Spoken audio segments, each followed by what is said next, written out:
morning, everyone. I said good morning. Good to see a large crowd even on Saturday morning. I hope you've enjoyed yesterday and look forward to a great Saturday, second day of TiCon. Now it is truly an honor to introduce a visionary man in Indian politics, Shri Debi Prasad Mishra. He is a public leader and minister in the Oshida, Eastern India, having a political and administrative experience of more than 30 years. He is known for his dynamism, pro-public and pro-development works in different positions. He's been elected for 5 times in a row and has held responsibilities in many sectors, including health, excise, tourism, higher education, culture, and the list goes on. He's held cabinet portfolio positions in industries and education. During his tenure as minister, he has played a vital role in public policies like tourism, agriculture, and structure. He has a vision and a roadmap for higher education, in formation of the industrial policy, promotion, and guidelines for the state. Now, he's one of the key drivers in the growth trajectory of the state under the proactive leadership of Honorable Chief Minister of Oshida. Please welcome Shri Debi Prasad Mishra.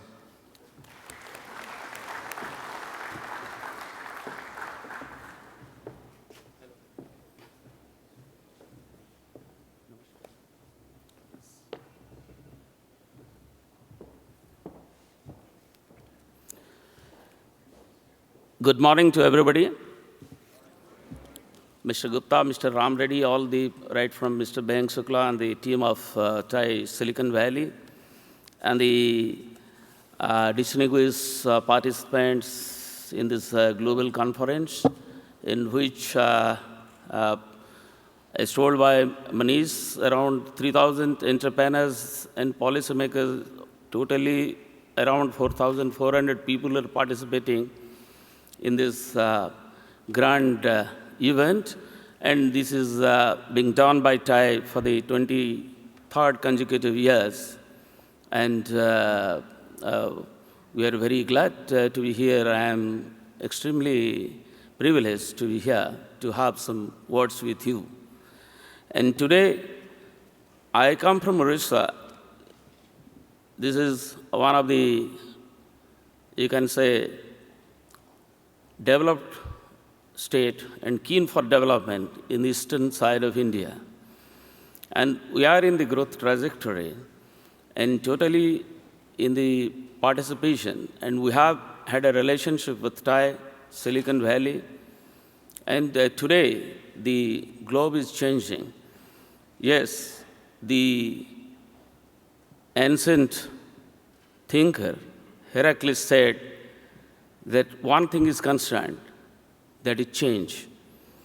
So world is changing, globe is changing, India is changing, and states like Orissa are adopting and taking lead, aspiring to take the lead in the development processes. And we are happy and privileged that in our interaction in different tracks and in which in this grand convergence, the policymakers, the experts, and the speakers, keynote speakers, the high-tech entrepreneurs, and the corporations, governments, they have joined here to converse and shape the future. So today, what we see in the convergence meetings, the views, innovations, practices, exhibitions they showcase their products and ideas and network. Particularly, we're discussing about startup entrepreneurs and how they sell their ideas, how they incubate, and how they see that the incubation takes place, it accelerates and takes place in proper format. And it is giving a very, you can say, changes, it hastens the change process today, and the startup entrepreneurs, they play a great role. Last millennium, in the first part of the last millennium, we see the influence of thinkers like Karl Marx, Albert Einstein, Sigmund Freud, who influenced our thought processes. But the emergence of the cloud revolution in the last part of the last century and the beginning of this millennium witnessed a paradigm shift in our thinking and action. Now with technological innovation in the new millennium, it influenced the governments, corporates, people, all. People live a mobile life. The revolutionary changes is visible, is not only in all activities of life, and it is even addressing the challenges the humanity today faces. Even platforms offer cognitive computing power on the cloud, which helps driving innovations in the field of education and healthcare that would have been impossible earlier. Today, the rapid advancement of the third wave technologies such as IoT opens up very exciting possibilities. It is estimated that in the next decade, 20 billion new devices other than computers and smartphones will be connected and will be talking with each other. So startups play a very important role today in incubating new ideas into innovation in every sphere of life. And people like Usman Kibar has made innovations in curing or preventing baldness, preventing and erasing wrinkles. The biotech startups are taking steps to improve the business intelligence data analysis platforms, which is the next leap forward. Novel innovation has been made by Joy Feltley. I am mentioning some names in sequencing the genome, individual genome. Then Alexander Karp has developed to get actionable intelligence from massive data, which can be helpful in combating terrorism, drug trafficking, sex trafficking, which all benefit the federal and state governments. And you will listen from the grand speakers, Brian, about this, and the other, Mr. Mehratra, and the grand speakers will illuminate you on different technological aspects, definitely. And I take the opportunity to say about a few words about Orissa, our state of eastern India. It is an emerging state having robust economic growth, and we surpasses the Indian growth rate over the last years. And today, with appropriate enabling policies and appropriate framework, we have an entrepreneurial ecosystem, and we are intending to have a robust startup ecosystem. And ASSOCHAM and other industrial bodies, they have ranked Orissa as one of the top 3 destinations, and particularly Orissa in the manufacturing segment, the #1 destination which attracts investment. And in other sectors besides Maharashtra, Gujarat, Orissa is in that big league. And in terms of easing out of business, we have ranked the 7th in the country, and we are doing rapid reforms. And to see that we have been, by DIPP, Government of India, and the World Bank and other analytical bodies, as one of the aspiring leaders for the country. So we take it forward in IT and other requests. Bhubaneswar is the capital, which in India, out of the 97 cities they assessed, the technical team, Bhubaneswar has been selected as the number one city for the smart city.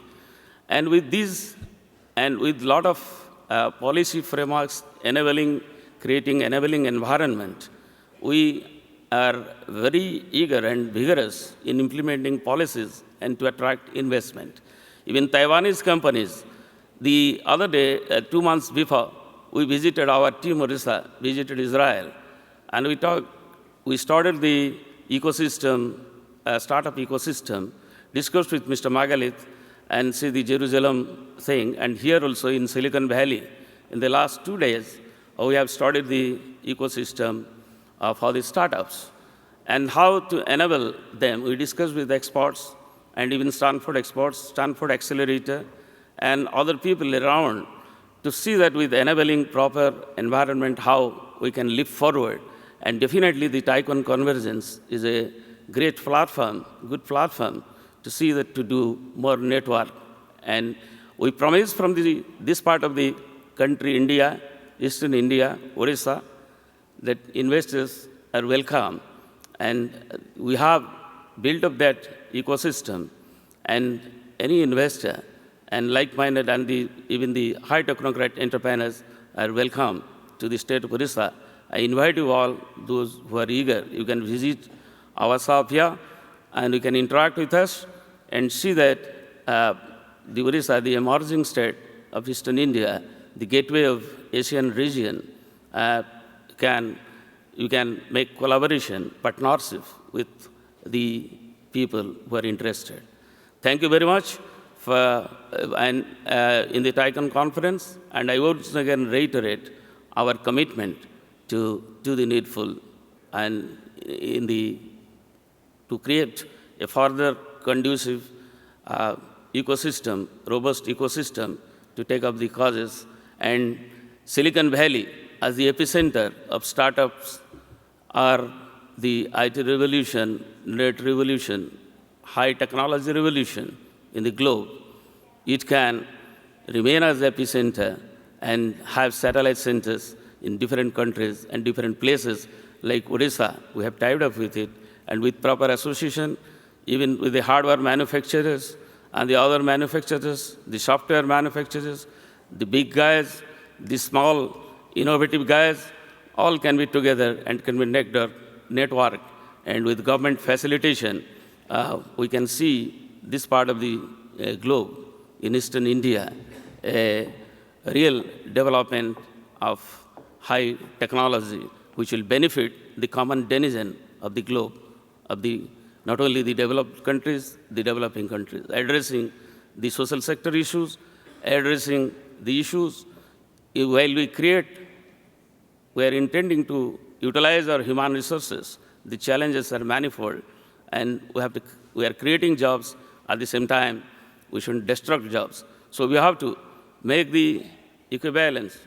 We can make this synchronization between how the high tech will be beneficial to solve the common man, and besides making billions, raising and creating assets for the country or for the corporates or for the individuals. Thank you very much.